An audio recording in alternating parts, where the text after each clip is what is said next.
আজকের বিশেষ প্রতিবেদন বাংলাদেশের বিনোদন মাধ্যম আরটিভি এখন দর্শক খরায়।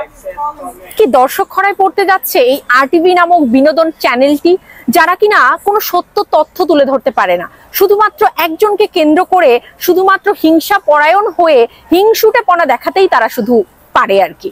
এই মুহূর্তে রায়হান রাফি পরিচালিত, মেগাস্টার শাকিব খান অভিনীত এই তুফান মুভিটি পৃথিবীর 15টি দেশে একযোগে মুক্তি পেয়েছে এবং প্রত্যেকটি দেশে প্রত্যেকটি শো হাউসফুল যাচ্ছে। আমরা সবাই জানি, অনলাইনের যুগ তো, আপনারা চাইলেই ওয়েবসাইট গুলো দেখতে পারেন যে প্রত্যেকটা সিট সোল্ড আউট, মানে প্রত্যেকটা ticket sold out, show Housefull.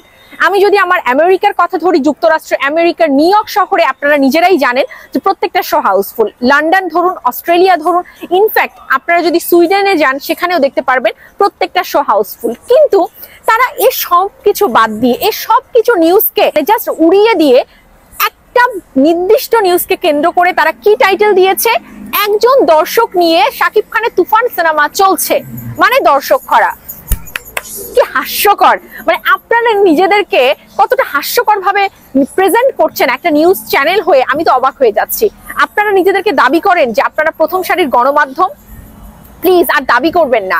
Bangladesh নামে আমার এই সুন্দর দেশটিতে এরকম একটা চ্যানেল, এরকম একটা গণমাধ্যম থাকতেই পারে না ভাই।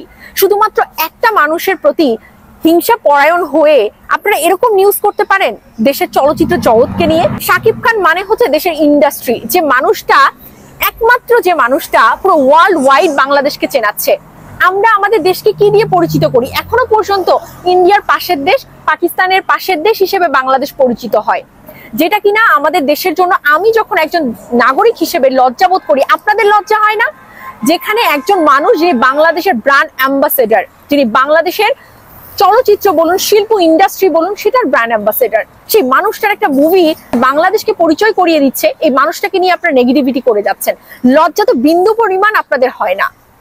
কোথাকার কোন মেয়ে কি বললো একজন মানুষকে আপনারা তৈরি করে আনলেন কোন একটা সংগঠন থেকে, যারা হিংসা পরায়ণ হয়ে, যারা কিনা শাকিব খানের এই জায়গাটা সহ্য করতে পারছে না, যারা কিনা সত্যিকার অর্থে বাংলাদেশ ইন্ডাস্ট্রির ভালো চায় না, সে সকল মানুষের সাথে মিলযোগ করে আপনারা এরকম ভাবে নিউজ প্রচার করছেন। ধিক্কার জানাই আমি আরটিভি কে, যে আপনারা অবশ্যই এই আরটিভি চ্যানেলটিকে বয়কট ঘোষণা করুন। তাদের কোনো প্রকার কোনো নিউজ, ইউটিউব চ্যানেল, সমস্ত কিছুকে বয়কট করুন। তারা কোনো সত্য সংবাদ উপস্থাপন করতে পারে না। একটা মানুষ উপরে উঠছে, দেশকে উপরে নিয়ে যাচ্ছে, দেশের ইন্ডাস্ট্রিকে উপরে নিয়ে যাচ্ছে, এটা তাদের সহ্য হচ্ছে না। আবার তারাই বড় গলায় বলে আমরা ইন্ডাস্ট্রিকে ভালোবাসি, আমরা শিল্প জগৎকে ভালোবাসি। Shame on you guys, shame on you.